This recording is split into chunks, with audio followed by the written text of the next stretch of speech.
नमस्कार, प्रणाम। सबसे पहले आप सभी को क्रिसमस डे की हार्दिक शुभकामनाएं। देखिए, हम लोग चैप्टर चल रहे थे, बायोलॉजी में चल रहे थे। और बायोलॉजी में एक चैप्टर मैंने लिया था, reproduction in humans. Reproduction in humans, इसमें हम लोगों ने कर लिया था, आपको पढ़ चुके थे हमने। इसमें मेल रिप्रोडक्टिव ऑर्गन्स हो गया था, मेल रिप्रोडक्टिव ऑर्गन्स पूरा खत्म हो गया था। आज हम लोग पढ़ेंगे फीमेल रिप्रोडक्टिव ऑर्गन्स। कौन से पढ़ेंगे? Female reproductive organs.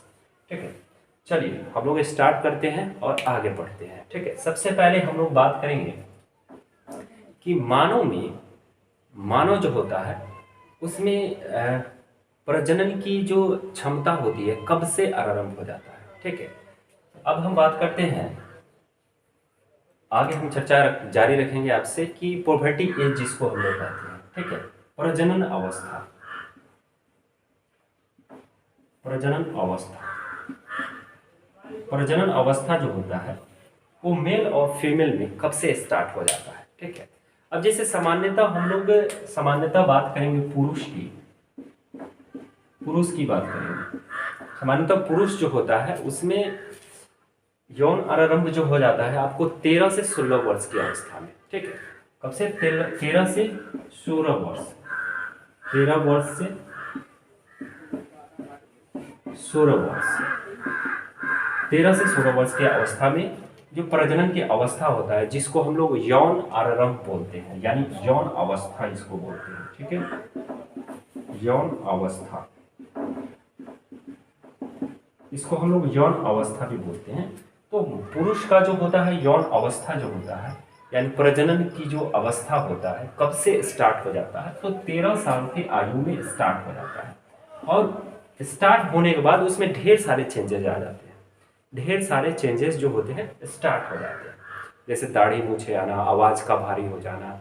ठीक है, अब देखिए महिलाओं में, स्त्री की हम बात करते हैं, तो स्त्री में जो होता है, स्त्री में आपको 11 से 14 वर्ष, ठीक है, 11 से 14 वर्ष, 11 से 14 वर्ष की अवस्था में यौन आरंभ जो होता है, यौन अवस्था जो होता है 11 से लेकर के 14 वर्ष की अवस्था में, 11 से 14 वर्ष की अवस्था में स्टार्ट हो जाता है।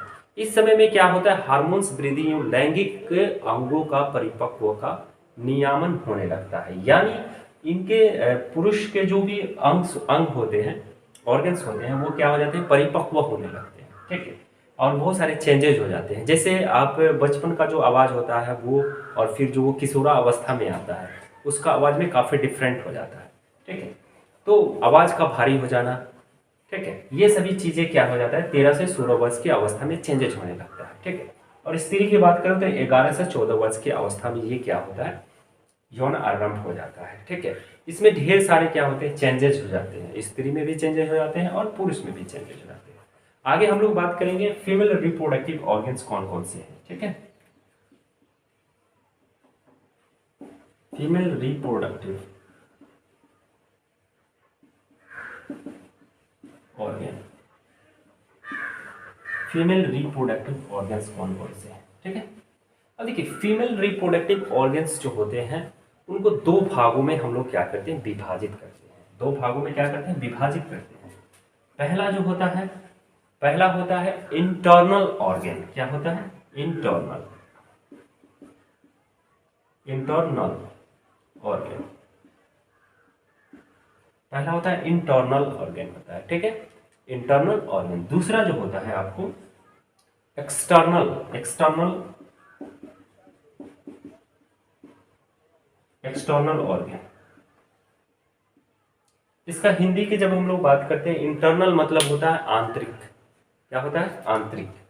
इंटरनल मतलब होता है आंतरिक,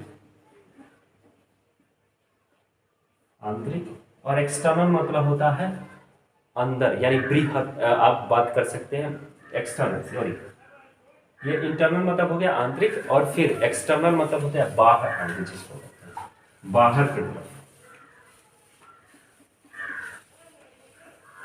बाहर, आंतरिक अंग और बाह्य अंग।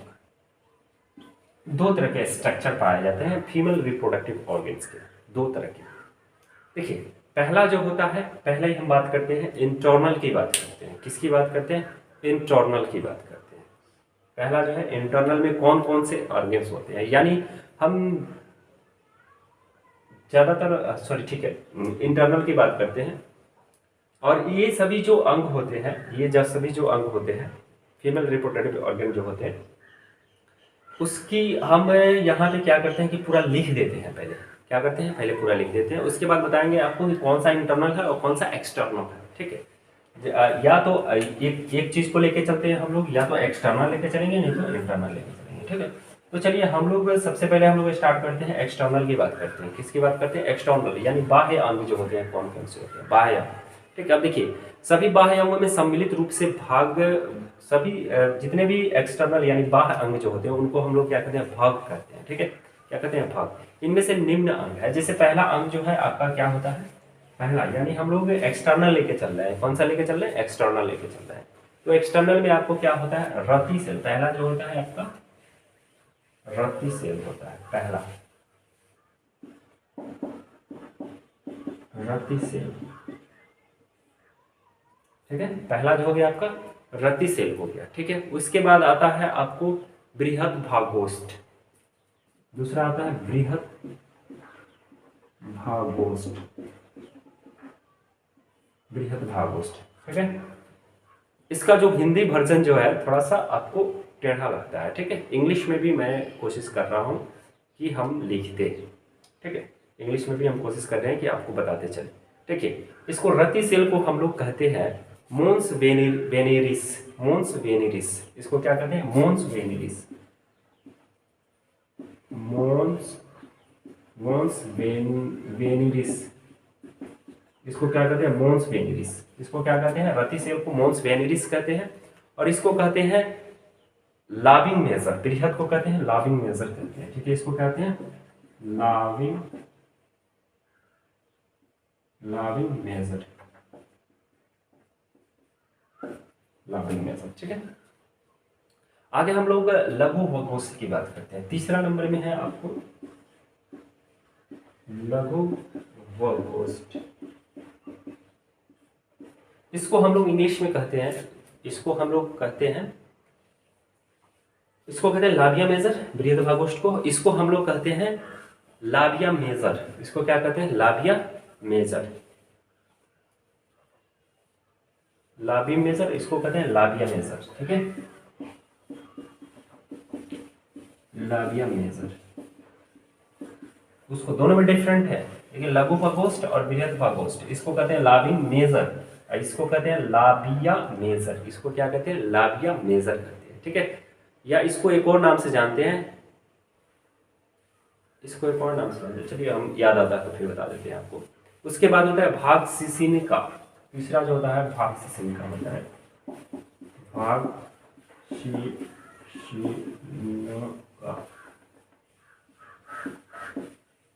भाग सिसिनिका होता है। ठीक है, भाग सिसिनिका, ये कितने नंबर पे है आपके, चौथे नंबर पे। ठीक है, इसको हम लोग कहते हैं क्लिटोरस, इसको कहते हैं क्लिटोरस, क्या कहते हैं, क्लिटोरस, क्लिटोरस,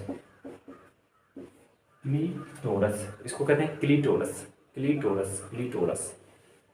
और उसके बाद पांचवें नंबर पे आता है आपको, पांचवें नंबर पे जो आता है उसको कहते हैं प्रघार। क्या बोलते हैं, प्रघार, प्रघार। इसको इंग्लिश में हम लोग कहते हैं वेस्टिब्यूल्स, इसको बोलते हैं वेस्टिब्यूल्स, वेस्टिब्यूल बोलते हैं इसको, क्या बोलते हैं, वेस्टिब्यूल्स, इसको क्या बोलते हैं, वेस्टिब्यूल। ठीक है, ये फ है, ठीक है, वेस्टिब्यूल इसको बोलते हैं। और छठे नंबर पे आपका आता है, छठे नंबर पे आपका आता है जिसको हम लोग कहते हैं योनि, जिसको कहते हैं योनि, योनि। इसको इंग्लिश में हम लोग कहते हैं वेसाइना। ठीक है, वेसाइना, वेसाइना। ठीक, अब चलिए हम लोग बात करते हैं रति सेल का। रति सेल जो होता है, सबसे पहला मैंने क्या लिया था यहाँ पे, रति सेल। ठीक है, तो रति सेल के बारे में हम लोग यहाँ पे बात करते हैं। पहला नंबर जो है आपका रति सेल, रति सेल। ठीक है, रति सेल यानी आपको, रति सेल को हम लोग इंग्लिश में क्या कहते हैं, रति सेल को इंग्लिश में कहते हैं मोन्स वेनेरिस। क्या कहते हैं? मोन्स वेनेरिस। क्या कहते हैं? मोन्स वेनेरिस। मोन्स वेनेरिस। मोन्स वेनेरिस। ठीक है। अब इसका क्या काम होता है थोड़ा सा ये जान लेते हैं। इसका काम जो होता है, इसका लोकेशन सबसे पहले हम लोग बात करते हैं लोकेशन की। लोकेशन कहाँ होता है? तो ये जो होता है आपको, ये जो होता है जांग के समीप होता है। ठीक है, जांग के समीप।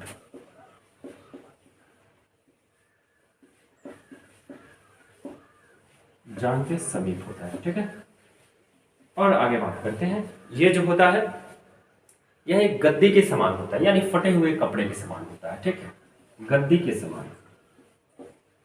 गद्दी के समान किसके समान होता है? गद्दी के समान होता है, यानी फटे हुए कपड़े के समान होता है। ठीक है, पहला तो ये इसका लोकेशन जो होगा जांग के समीप होता है। ठीक है, और दूसरा जो हो गया ये गद्दी के समान होता है। ठीक है, आपका दूसरा नंबर जो है बृहत भागोष्ठ। दूसरा नंबर पे जो है जिसको कहते हैं बृहत भागोष्ठ। बृहत भागोष्ठ। बृहत भागोष्ठ इसका क्या कार्य है ये थोड़ा सा हम लोग जान लेते हैं। ये जो होता है स्थूल फोल्ड की तरह होता है। किसकी तरह होता है? फोल्ड की तरफ। किसकी तरह होता है? फोल्ड। फोल्ड की तरफ। फोल्ड की तरह होता है, जैसे किसी कागज को या कपड़ा को हम लोग मोड़ देते हैं तो उस तरह का फोल्ड के समान होता है। और इसकी लंबाई जो होता है, इसके लेंथ, इसका लेंथ जो होता है 3 to 7 सेंटीमीटर। 3 to 7 सेंटीमीटर होता है, सॉरी इंच होता है। इंच क्या होता है? इंच होता है ना। कितना होता है इसका लेंथ जो होता है? बृहत भागोष्ठ का जो लेंथ होता है वो 3 to 7 इंच होता है। 3 to 7 इंच। अब हम बात करते हैं लघु भागोष्ठ, तीसरा नंबर पे। ठीक है, लघु भागोष्ठ। लघु भागोष्ठ की बात करते हैं। लघु भागोष्ठ जो होता है इसमें हर्षक उत्तक पाए जाते हैं। ये किसका बना होता है? लघु भागोष्ठ जो होता है हर्षक उत्तक का बना होता है। हर्षक उत्तक का बना होता है लघु भागोष्ठ। एक बार फिर से मैं रिमाइंड कर दूं, यहाँ पे यौन अवस्था जो होता है पुरुषों में 13 से 16 वर्ष होता है और स्त्रियों में क्या होता है 11 से 14 वर्ष होता है। रिप्रोडक्टिव ऑर्गन जो होता है, फीमेल रिप्रोडक्टिव ऑर्गन जो होता है, फीमेल रिप्रोडक्टिव ऑर्गन जो होता है दो तरह का होता है, एक इंटरनल होता है और एक्सटर्नल होता है। अभी मैंने आपको यहाँ से बता रहा है एक्सटर्नल ऑर्गन के बारे में। एक्सटर्नल में क्या होता है? रति सेल होता है, बृहत भागोष्ठ होता है और आपको होता है यहाँ पे लघु भागोष्ठ। ठीक है, उसके बाद होता है भाग शिशिनिका होता है, उसके बाद होता है प्रगाढ़ और उसके बाद क्या होता है आपको योनि होता है। ठीक है, तो ये सभी जो है फीमेल रिप्रोडक्टिव ऑर्गन यानी इंटरनल में अभी हम लोग चल रहे हैं। ठीक है, आप मेरे साथ बने रहिए, आगे हम लोग बात करेंगे। ठीक है,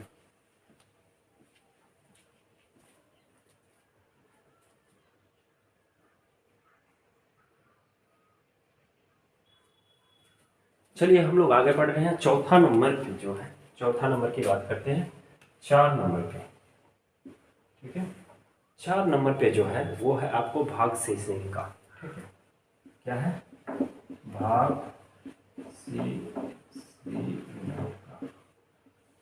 शिशिनिका है। ठीक है, जिसको इंग्लिश में हम लोग बोलते हैं क्लिटोरिस। ठीक है, क्या बोलते हैं?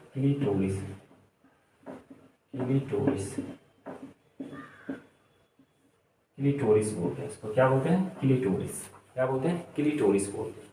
अब देखिए क्लिटोरिस जो होता है यह छोटा हर्षक होता है। क्या होता है? यह जो होता है एक छोटा हर्षक उत्तक का बना होता है। ये क्या होता है? एक छोटा सा भाग होता है। ठीक है, ये क्या होता है? छोटा सा भाग जो पुरुषों के समतुल्य होगा। ठीक है, पुरुषों के समतुल्य जो बहुत छोटा सा भाग होता है। छोटा भाग होता है जो हर्षक उत्तक का होता है।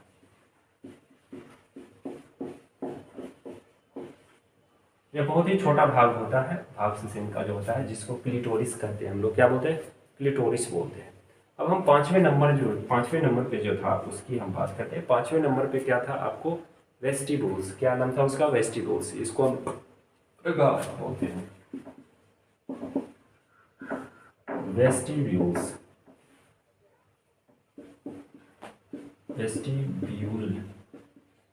वेस्टिब्यूल्स, इसको क्या बोलते हैं, वेस्टिब्यूल्स। देखिए वेस्टिब्यूल्स क्या होता है इसके बारे में हम लोग, यह दोनों ओर भागोष्ठ तक सीमित रहता है। यह जो होता है वागोष्ठ के दोनों तरफ, यानी वागोष्ठ,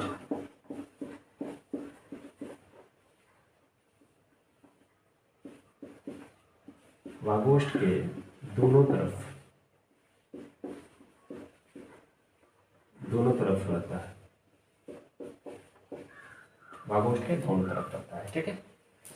अब देखिए आगे हम लोग बात करेंगे वेजाइना की, बात करेंगे छठे नंबर पे जो है, छठे नंबर पे वेजाइना,